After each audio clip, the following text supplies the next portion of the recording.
If you go to Houston, or if you go to Hartford, or you go to Denver, you go to Detroit, a Walmart is a Walmart is a Walmart, right? It's hard to see a difference. It's hard to know where you are, frankly, a lot of times when they're in the U.S. Or if you go to a housing subdivision, right? With Walmart, same goods, same footprint, same design, same prices. That's why they're so successful, right? But there's no difference between a Houston and a Hartford or Denver or Detroit. And same with subdivisions.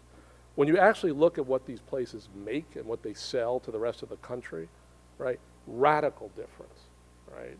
The economy, the tradable economy, is highly differentiated. It's highly variegated. So places do very different things from each other. So it's really important as we're beginning to think about the restructuring of the American economy at the national scale, you know, the Ben Bernanke level, right? It's really important for cities and metros to understand what they do. So what we're doing with JP Morgan Resources is, I had to get that plug in. Gina's here. I'm not gonna, you know, I'll hear about it if I don't say it. What we're doing is trying to show where every city and metro their starting point on the tradable sectors, whether it's advanced manufacturing, advanced services, exports, FDI, skilled immigrants, and all the rest. And then we're doing dashboards for all these metros. So here's Metro Houston's dashboard and exports, pretty substantial, 14% export intensity. I mean, you relate to the world in much more dramatic ways than a good portion of the United States. About 28% of that is coming out of services. That's actually less than normal for most metropolitan areas. It's more like a third, but you see it's coming out of travel, tourism, business services, royalties. And then you're really punching with goods production, out of chemicals, obviously, but machinery, petroleum, and coal products, right? Again, this post-industrial nirvana that we were promised never made any sense from the beginning in the first place, right? So we need to understand U.S. metros that are situated in manufacturing, and manufacturing relates in inextricable ways to services and innovation, are the ones that are succeeding. I think it was about a week ago, yeah, I think it was last week, we put out a report on the spatial geography of American manufacturing, because it's really critical, again, for people beyond exports to understand the difference. This is Texas. You know, each part of Texas has a different kind of manufacturing base, a different kind of manufacturing specialization.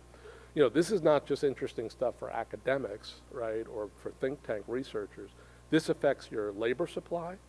You know, so if you're training someone for aerospace or computer electronics or for petroleum or textiles, that has an enormous effect on what your K through 12 system does, what your junior colleges do, and ultimately what your higher advanced institutions. So this really affects the whole ecosystem around innovation and skills and finance and capital. You know, Houston is a manufacturing powerhouse again. Good growth in this place since you know, the end of the recession. And again, you'll see the manufacturing sectors that will either drive exports to the rest of Texas, the rest of the United States, or ultimately abroad. I mean, this is like economics 101. You want to be selling outside of your metro, outside of your city, bring income from outside, then it gets recycled for housing and amenities and investment and retail. We also took a look at clean economy, you know, because our perspective is the clean economy is a very diverse and varied economy. The cartoon version is we're talking about solar panels or wind turbines or, you know, people insulating their attic. Actually, it crosses about 5 super sectors and 39 subsectors, and you're in a good portion of them. Waste management, professional environmental services, energy-saving building materials, public mass transit, recycling, and reuse. I generally think that as the world urbanizes, right, and we see cities in China hit 5, 10 million, obviously Sao Paulo is already at 11 million at the city scale, 20 million at the metro scale. Any place, any city, any metro, any cluster of firms that becomes expert on sustainable growth and sustainable development will be at the vanguard of economic benefit over the next several decades. The world needs us, and if it's not us, it'll be the Germans or the Danish or the Spanish or someone else. The world needs us to help them urbanize and industrialize.